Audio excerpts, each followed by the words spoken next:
Now, the entire premise of this discussion is that viewers are hungry for content and experiences that happen outside the games themselves, right?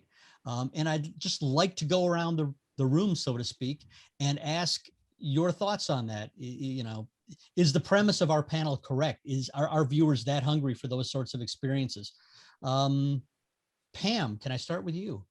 Sure. I mean, I think the viewers, they want anything they can get their teeth into, right? Like I think as TV viewers used to a screen jam, like we can read all the stats, we can do all that kind of stuff.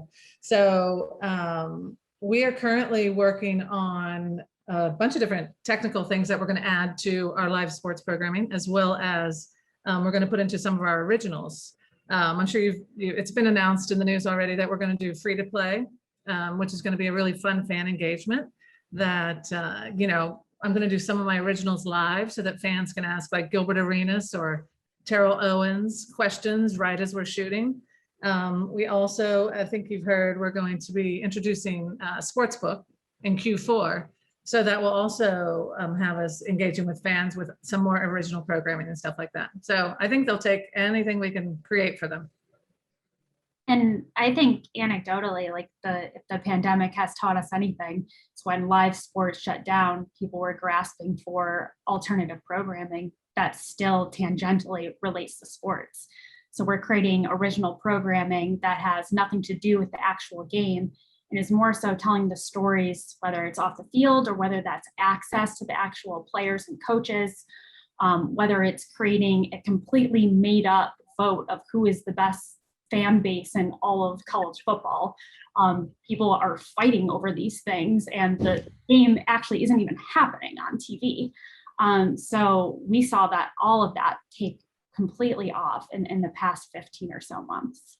It's interesting too. That's a great point as far as like the pandemic kind of driving, you can say innovation, but just a collective kind of, okay, what do we do now to create programming, create content where there's an obvious kind of, where there's usually oversaturation. All of a sudden there was this opening where, okay, what do we got? What are your ideas? And for us, it was interesting because we had decided, Corey had the idea, my co-founder, very early on, once everything got shut down, okay, well, we're just gonna, we're initially gonna have kind of watch parties of old games online where we all gather and talk about them or tweet about them or what have you.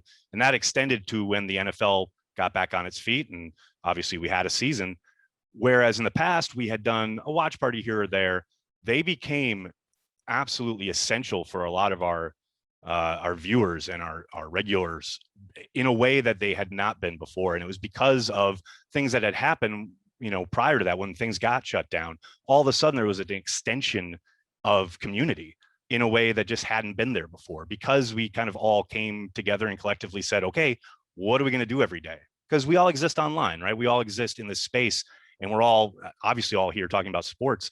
When sports go away, I think that was a really, I don't want to say fun time, but it was really challenging and exciting time as far as, okay, so how do we band together and continue to create content? And I think you've seen coming out, and now we're finally opening up and leagues are coming back to somewhat normal. We see fans in the stands. A lot of this innovation that happened when things shut down, I think is somewhat going to stick around. And I think that's pretty exciting.